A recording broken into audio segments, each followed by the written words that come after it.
We are recording. Welcome back, everybody, as we sail through the sky here. This beautiful work here by Lorna Mills, which we will discuss shortly. Artist Journal, May 9th, 2023, broadcasting to the world from the pirate ship in the sky in Berlin, Germany. My name is Adrian Pocobelli, and the madness continues over here, this surrealist show of sorts. Welcome back. And look at what we can begin it with this beautiful, beautiful work by the great Lorna Mills. Again, someone who's been around and working this theme, working with the marquee tool. And the marquee tool, if you don't know, is in Photoshop, the rectangular selection tool. That is the marquee tool. And as far as I understand from what Lorna Mills said on Twitter a few weeks ago, when someone asked how she did it, this mask, in other words, the orange, is done using the marquee tool, as far as I understood what she said, which is why you get all these, let's zoom in a little bit here. Let's try to zoom in, which is why everything feels kind of organic, right? Because this is manually done, so it's not like she's measuring, who knows how she's doing it, but I assume she's kind of doing this manually, meaning that's why the pixels don't kind of match up properly, exactly, right? They're not all the same size of, pixel. So I think that actually gives this kind of an organic feeling, if I'm interpreting it correctly. So anyways, here is a sunrise. I think it's called Dominion Flight. But look, there's something else I want to show. What I'm really liking about what I'm seeing from Lorna Mills is this continuation, as far as I know, and I'm not an expert on her work, but she seems to continue to be pushing things, and I adore the landscapes, the nature works. I have to say, they're just stunningly beautiful. And it's also interesting. It looks like it's taken from the window of a Dominion flight, let's say, like an airline, and it's kind of like, again, this nature with this bright orange, almost unnatural orange. You could probably find this orange in nature, but with this kind of hard digital orange, the hard, edges contrasting with these extraordinarily organic shapes of, say, the sun rising here. I assume that's a sunrise. It could be an atomic explosion as well, but it looks like a sunrise. So anyways, a beautiful contrast here between the digital and nature. So profound and beautiful. And just finally here, you got to love this just kind of nice, kind of treated work here. Again, this all looks like very handmade, as they say. So anyways, very, very beautiful work here. It is an edition, I think, of 30, available for 15 Tezos. There's only one left. Oh no, there are 10 left. So get it while you can. And it is selling. Look at that. Look at that. So very nice. That's real money too. That's $450. Tezos is back below $1. So maybe it's like $420. Either way, Dominion Flight is a beautiful work. 10 frames per second, 70 frames. It is 70 frames, only 700 by 700. So just a beautiful digital work of art. So coming up, we have a wonderful Twitter Spaces lined up for you tomorrow. Santiago has agreed to come on, and I'm going to ask him all about his new work, as well as just all his work and everything he's up to.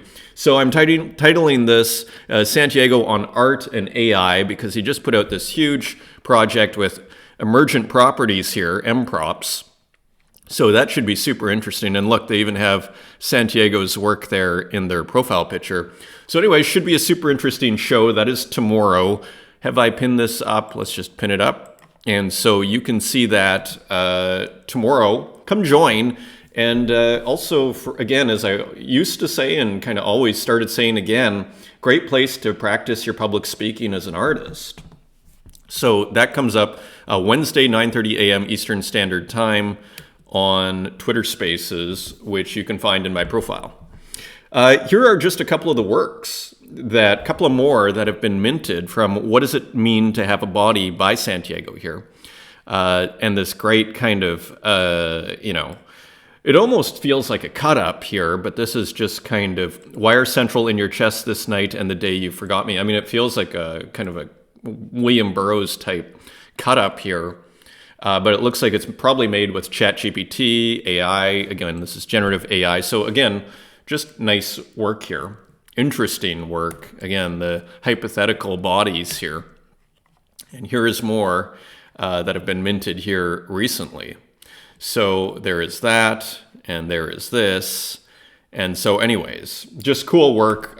So lots to discuss, and a great experimentalist with Santiago. So that will be super interesting and fun. Come join Runartoon and me to hang out. And so anyways, thank you everybody for picking up this work here, Wives of the Richest Men. So another it's just really fun to play with the sketchbook. And this is one of those images, screenshots I've worked over and over and over again. So here is kind of I think it's the first digital version I've done of this. So anyways, thank you everybody for collecting another kind of promoted story in the pixel art sketchbook here. So that is awesome. Thank you to all the collectors here. A nice group of people. Very nice.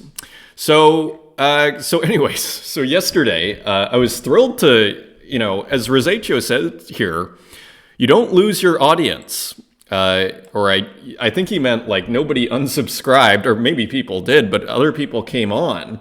So that was wonderful because, I love that almost half of the show talks about simulation and reality. This kind of discussion is important. Yeah, like I think it's, I'm kind of back to this Gertrude Stein salon, these people in Paris at the turn of the century, writers and artists.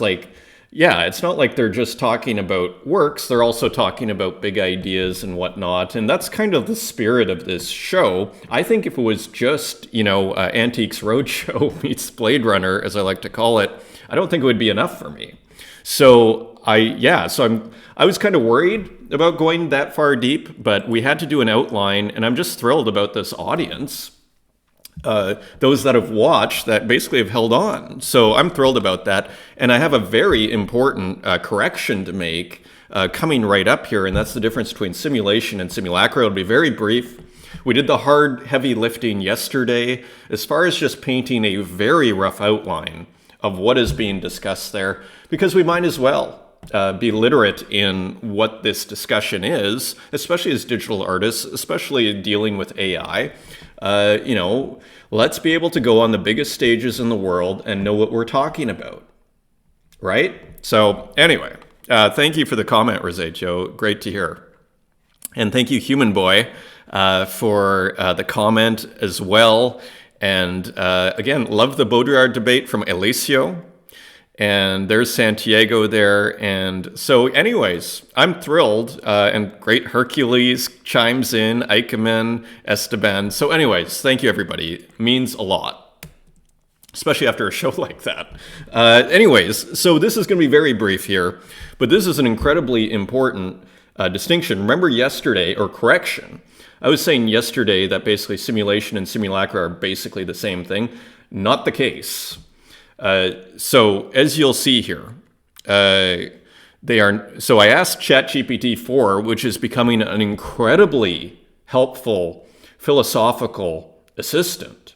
Because imagine if I had to go into this into books and then trying to read and then going through dense text and trying to, I could have Wikipedia might be able to help me, but basically this is incredible that I can ask very specific philosophical questions. And because ChatGPT has scanned most of this stuff, it can actually give a real answer. So let's look at this. So simulacra and simulation are related, but not the same.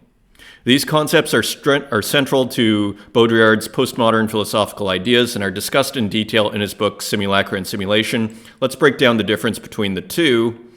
Simulacra. Simulacra refers to the copy or representation of something that has no original or no longer has an original.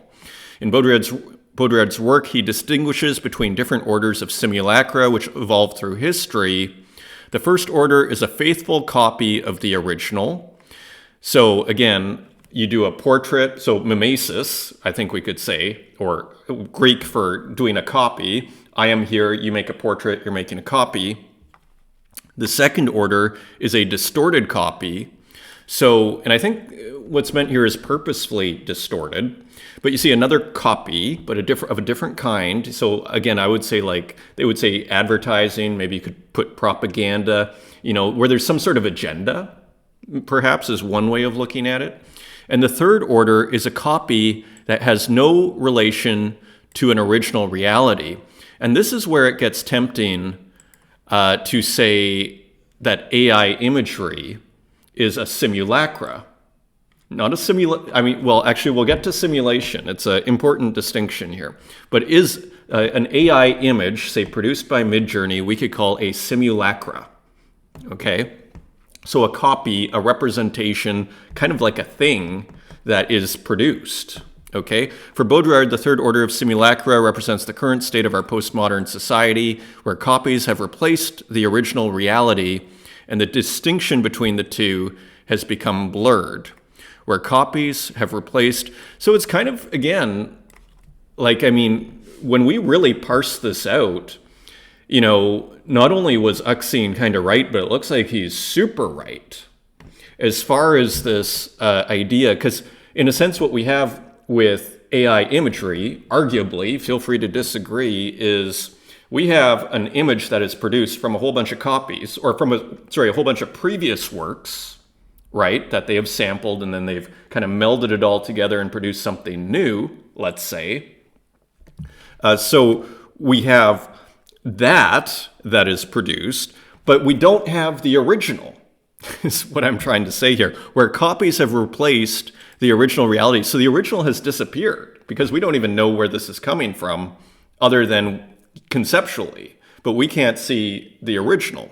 Okay, so where the distinction between the two has become blurred, where copies have replaced the original reality and the distinction between the two has become blurred. And I think, again, this is kind of hyper reality, but let's not go there. And finally, so that is a simulacra, a copy that is produced, an image, for example, that is produced.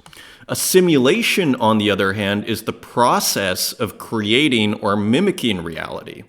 So we might say, in this case, Midjourney is creating a simulation. It creates a simulacra. It creates a thing, but it's the process of creating it's simulating a simulacra. So it's kind of like the action. It's almost like a verb. It's like the action of creating a simulacra is the process of creating or mimicking reality, in which the distinction between the real and the artificial becomes blurred. Simulation involves the substitution of signs and symbols for reality, creating a world in which the representation takes precedence over the original. In a sense, simulation generates the simulacra that replaces the original reality. So this is what I want us to walk away with today. Don't even worry about understanding every little bit of this. The important thing is the simulation generates the simulacra. The simulacra is the thing that is created, the image that, for example, that replaces the reality. So we might say Midjourney is simulating or creating simulacra. The art pieces, the AI art images, using this definition, are simulacra, from my understanding. Okay? So, and it's Midjourney that is doing the simulation to create those simulacra. Okay, so that's something real that we can walk away with here.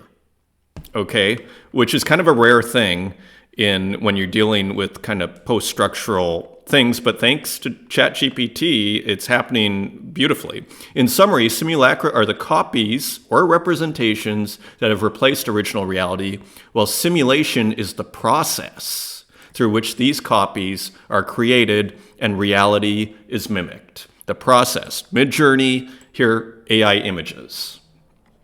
The two concepts are interconnected, but they are not the same thing.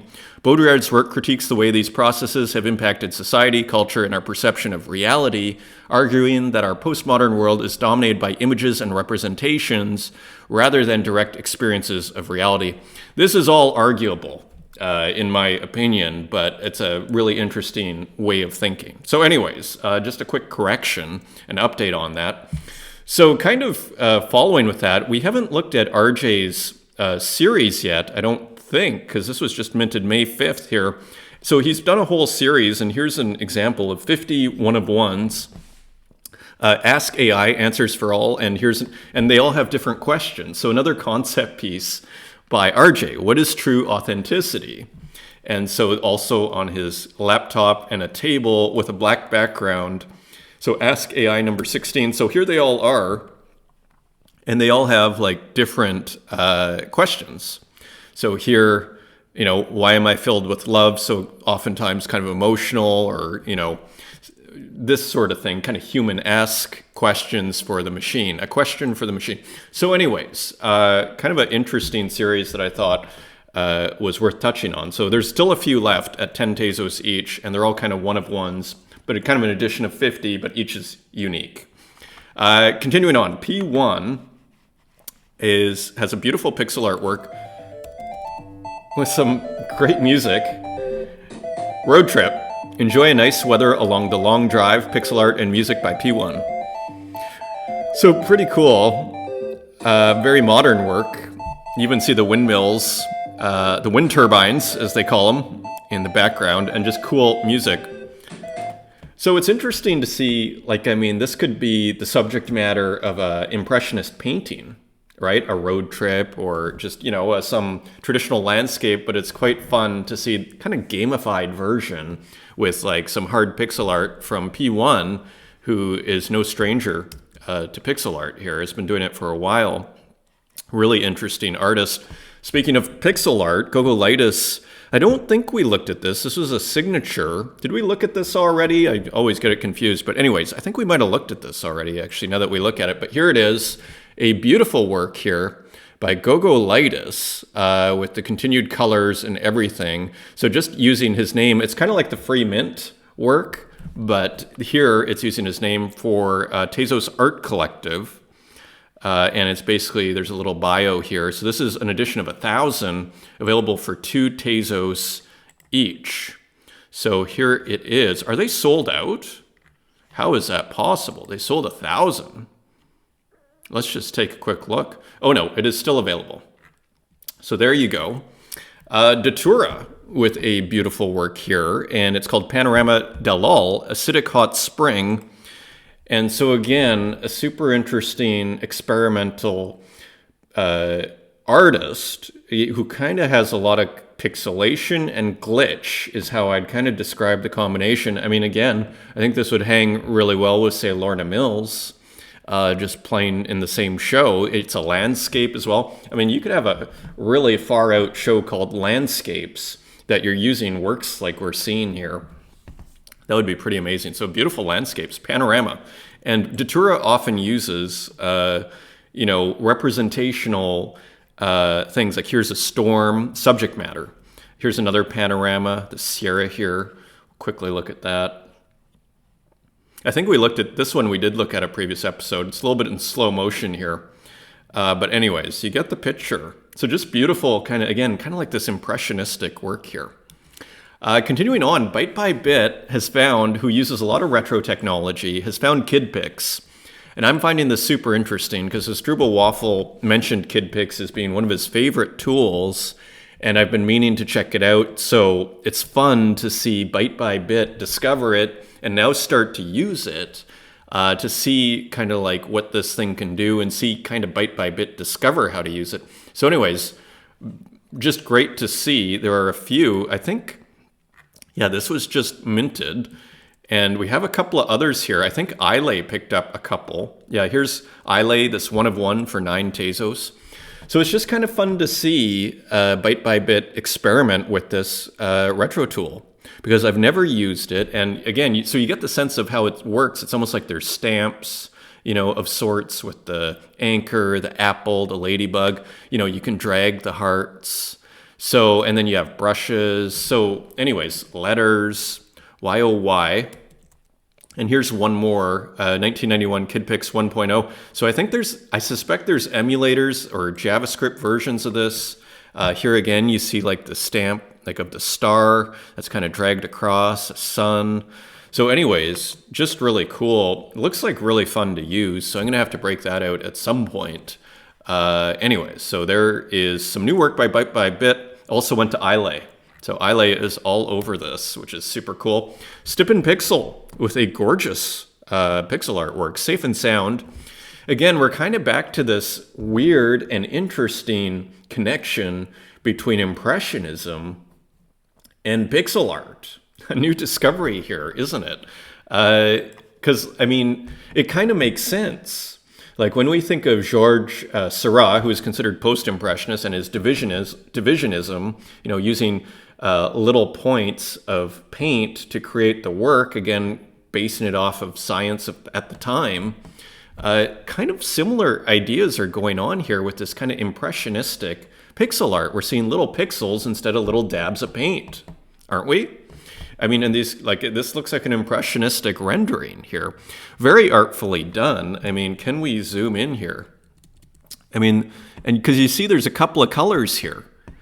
And so anyways, it kind of reminds me of an impressionist painting. So anyways, very cool work. Edition of 3 from Stippen Pixel. Very cool. And here's another one, Soaring Blue. And this is slightly less impressionistic, slightly more conceptual maybe, with a house that's kind of like, almost like a rocket ship here, or just got kind of being dragged visually below with some moving and dithering and kind of this experimental staircase. So, and look at the beautiful yellow on that blue in the windows, really helps make the piece. A nice contrast there. And again, complementary colors, right? Soaring Blue, a 1 of 1. For 15 Tezos, so pretty reasonable. Françoise Gamma with a beautiful work here, Danse, and this is already going for 10 Tezos. So it's funny, some of Françoise' work just flies right off the shelf and some doesn't. She releases a ton, and anyways, it's great to see. It just goes to show how choosy the collectors are and how if you're not selling on one piece, don't think that you'll never sell again. I find in digital, there's a bit more of a bias towards the work itself over the artist, in a sense, rather than just like, oh, it's that artist, I'll buy it no matter what, which I just think in the traditional contemporary art world, there's slightly more focus, just slightly, on the artist rather than the work. And I don't think it's either good or bad, just an observation. Anyway, cool work here.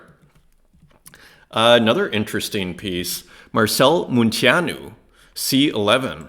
So just an artist I've never seen before with a really interesting, again, plants pixelated, weird pixelated background and everything.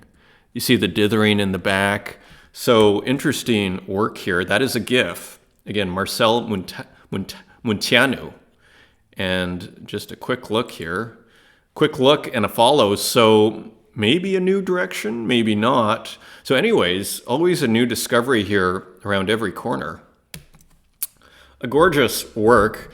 It's almost looking like mature deluxe paint work by Sabato here, taking Milk and Cookies and doing a chrome work or a black and white monochromatic work here. A beautiful rendition here. It looks like chocolate chip cookies here, some milk, some Oreos, and maybe some ice cream sandwiches or some other kind of treat here. Interesting artificial, a real portrait of, late 20th century, early 21st century life here with the Oreos.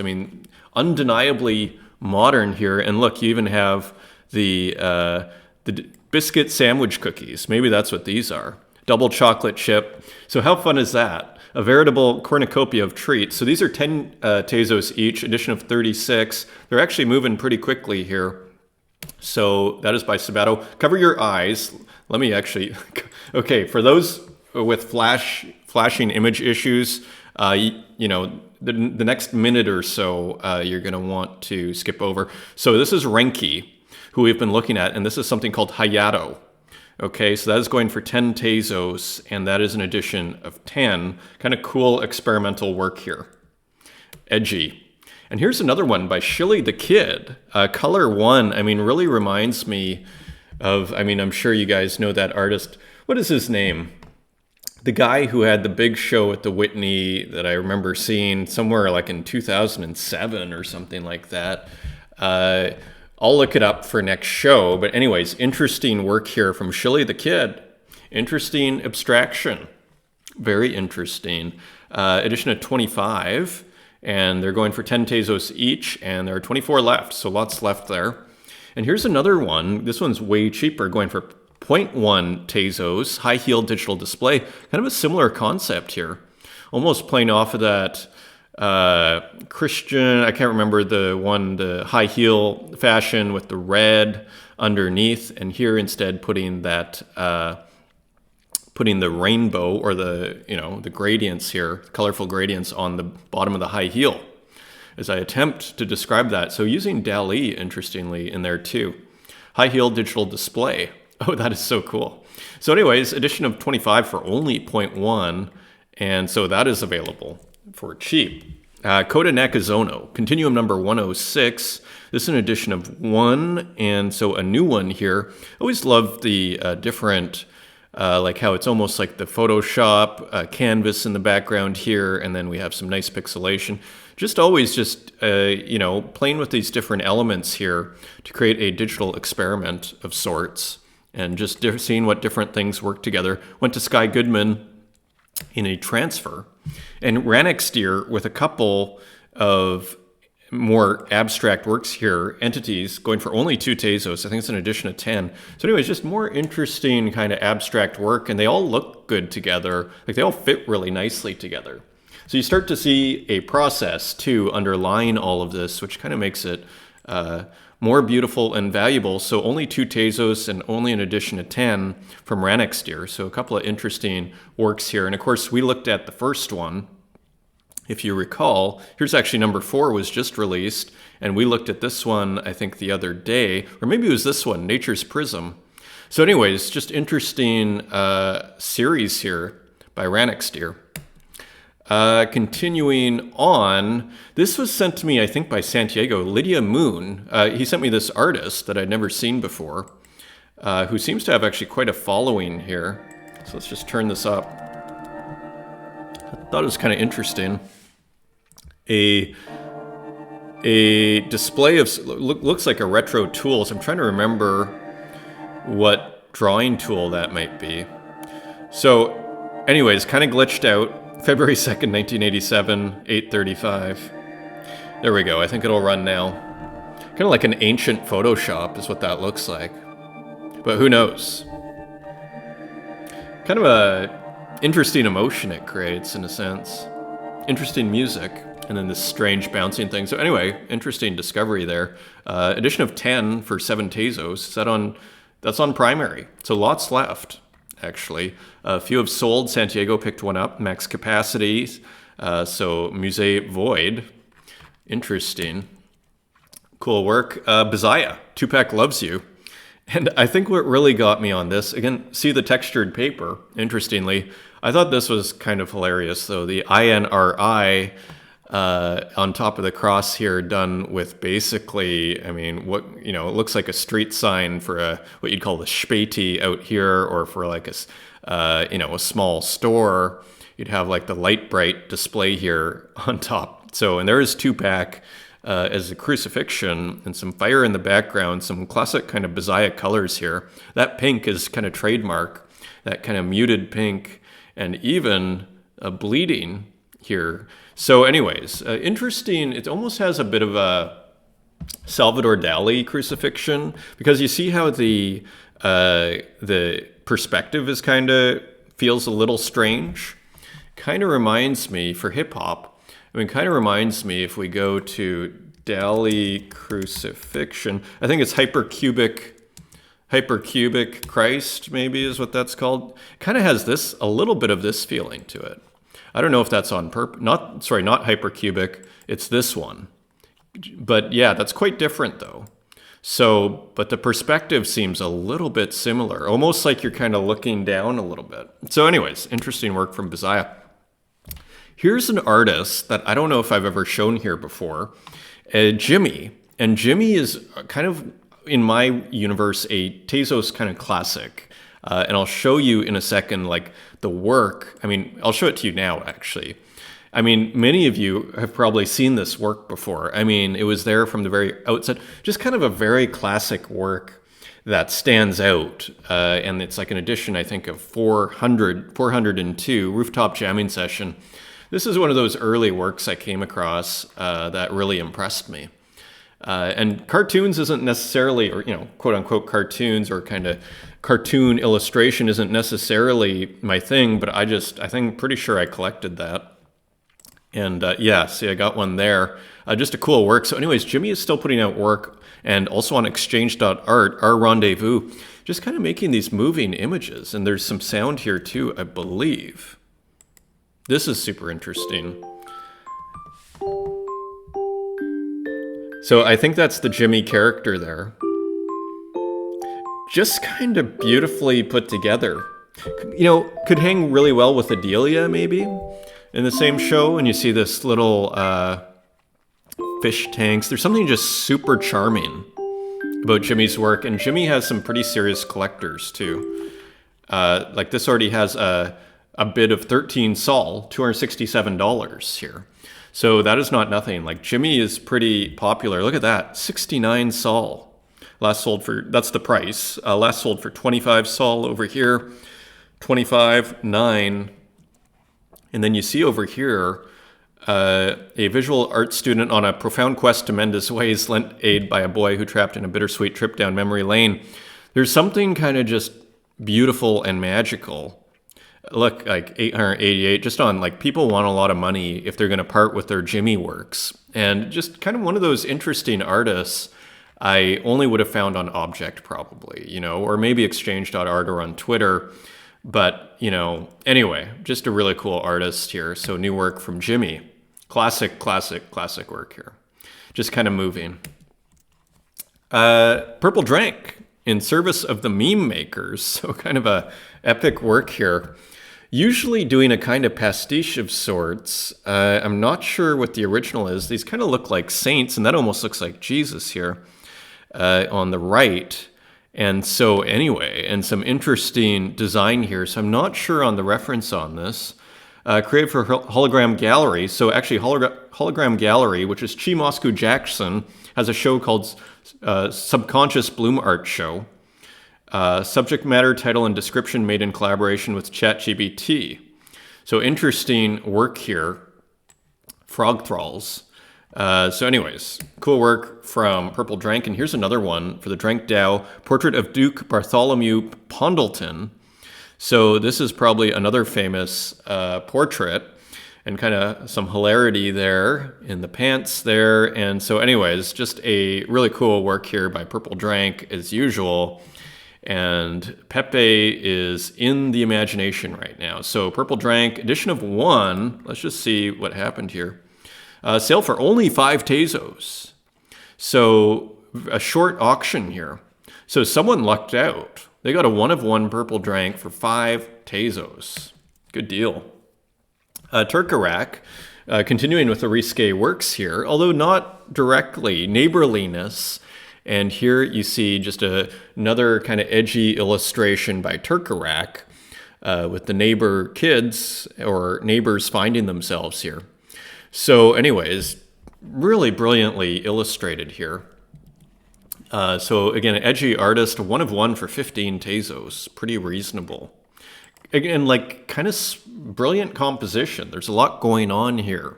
So Turkarak continues to impress from over here. Daniel W., Live Slow, Die Old.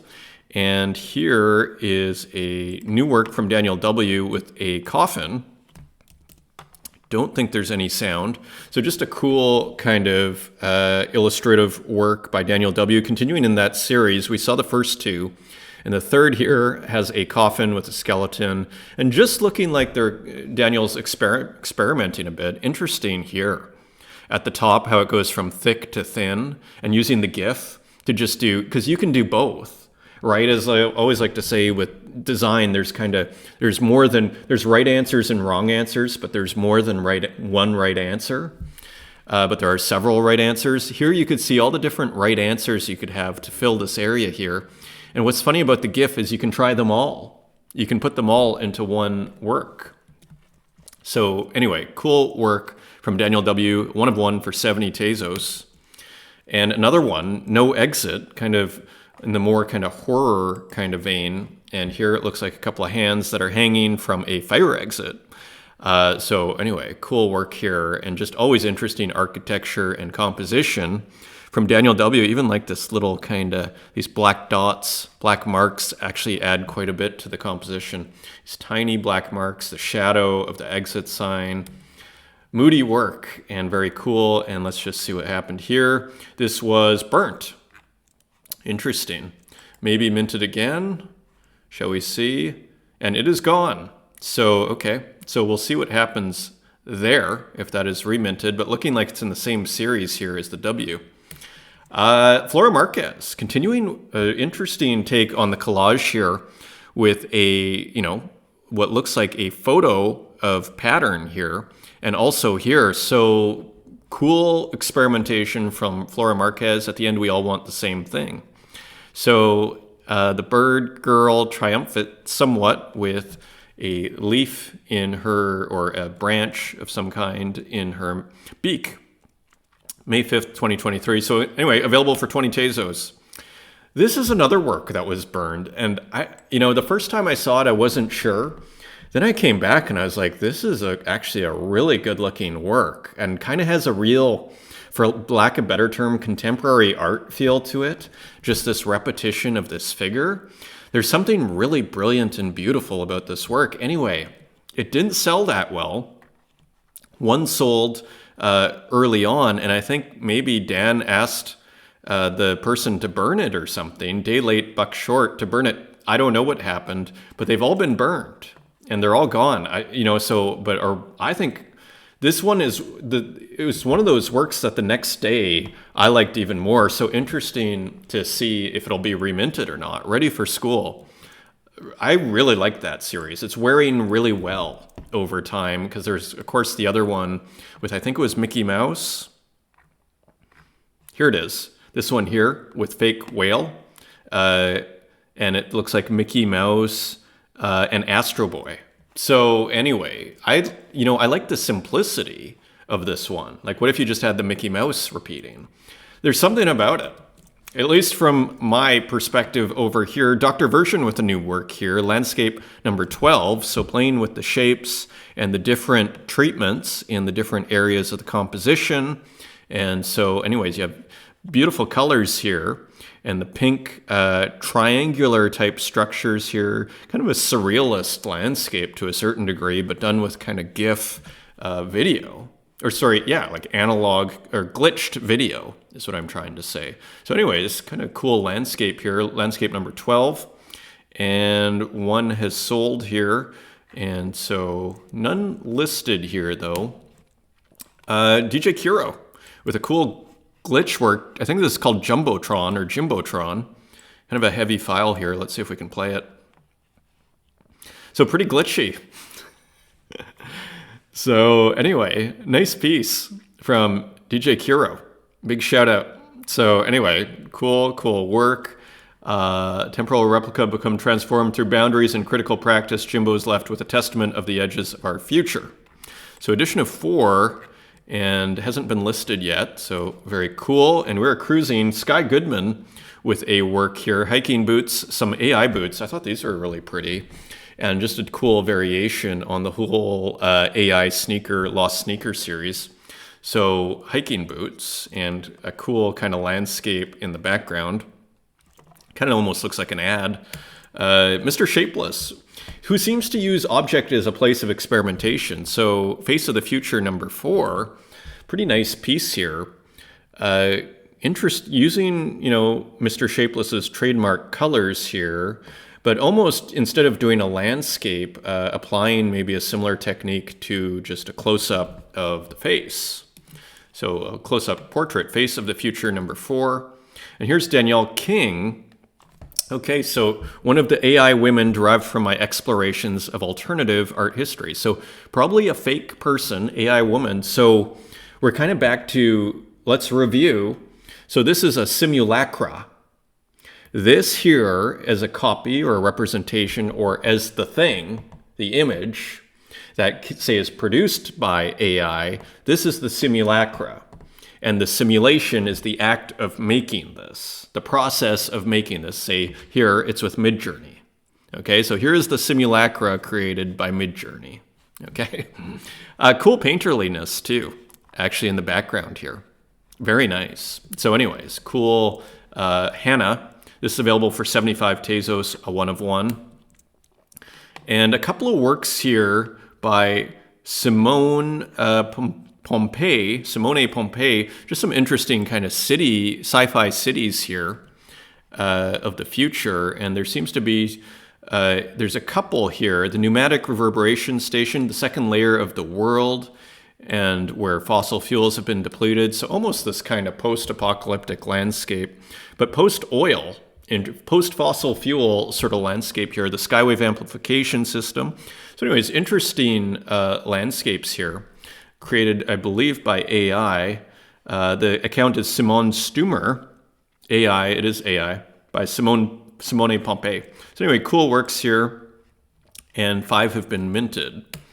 And that's part of a whole larger series. And finally, Ile here with a cool combination of flowers and fruit. And big shout out to Ile for doing the timestamps yesterday. That is super cool. And anyways, here is just a really cool AI painting by Ile of peaches and flowers. I don't know how you pronounce that.